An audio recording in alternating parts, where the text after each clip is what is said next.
तो अगर कहीं छोटा बांध बनाने का भी प्रयास करना होगा तो उसके लिए भी हम लोग जो है प्रयास करेंगे। गोपालपुर को समाजवादी पार्टी का एक गढ़ माना जाता है। पिछले कई विधानसभा चुनाव से समाजवादी पार्टी के प्रत्याशी जीतते रहे हैं। मौजूदा विधायक भी अपना दम भर रहे हैं कि वहाँ से जीत तो सपा की ही होगी। किस तरह से जातीय समीकरण को छोड़ करके जीत हासिल करेंगे?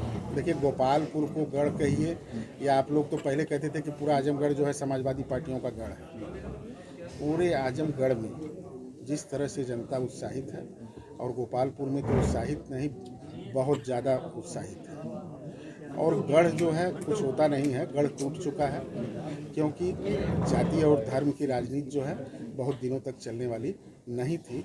इसको भारतीय जनता पार्टी ने सही साबित कर दिया।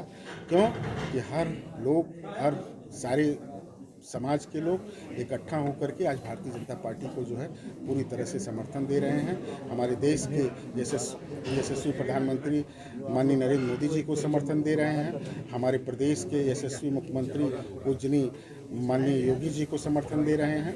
हम सारे कार्यकर्ता उन्हीं के कामों को आगे बढ़ाने का संकल्प लेकर के क्षेत्र में गांव-गांव, घर-घर जा कर के लोगों से मिलने का काम कर रहे हैं। मौजूदा विधायक कह रहे हैं कि गोपालपुर में 5 साल में कोई विकास नहीं हुआ, हम तो विपक्ष में थे और सरकार ने कुछ काम नहीं किया। देखिए, ये तो बहाना वाली बात हो गई कि विपक्ष में थे। आप एक विधायक थे। हम कह रहे हैं कि कुछ ऐसी समस्याएं थी जिसको आप अपनी निधि से करा सकते थे। निधि का क्या हुआ? अभी आप लोग जो है अब यहीं से निकलवा लीजिए ना कि अपनी पूरी निधि का इन्होंने कहाँ कहाँ पर खर्च किया है, उसका ब्यौरा तो दे सकते हैं। आप उनसे सवाल करिए, आप उनसे सवाल करिए कि आपकी निधि का क्या हुआ, उसका आप ब्यौरा दीजिए। अगर ईमानदारी होगी कहीं जहन में तो उसका जो है ब्यौरा देंगे। और दूसरी बात, आप प्रस्ताव देते। हमारे मुख्यमंत्री जी ने आजमगढ़ को कभी दो आंख से नहीं देखा, बल्कि जहां हमारे विधायक सांसद ज़्यादा जीते हैं वहां से ज़्यादा ध्यान उन्होंने आजमगढ़ के लिए दिया। महाराजा सुहेल देव के नाम पर विश्वविद्यालय देने का काम किया। हमारे ही विधानसभा, गोपालपुर विधानसभा में हवाई अड्डे का निर्माण कराया।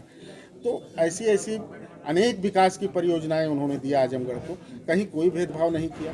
तो ये तो अगर कोई भी कहता है तो उसका कथन एकदम बिल्कुल असत्य है और मिथ्या है और जनता को भ्रमित करने वाला है। आखिरी सवाल, मुकाबला समाजवादी पार्टी से, बहुजन समाज पार्टी से किससे मांगते थे?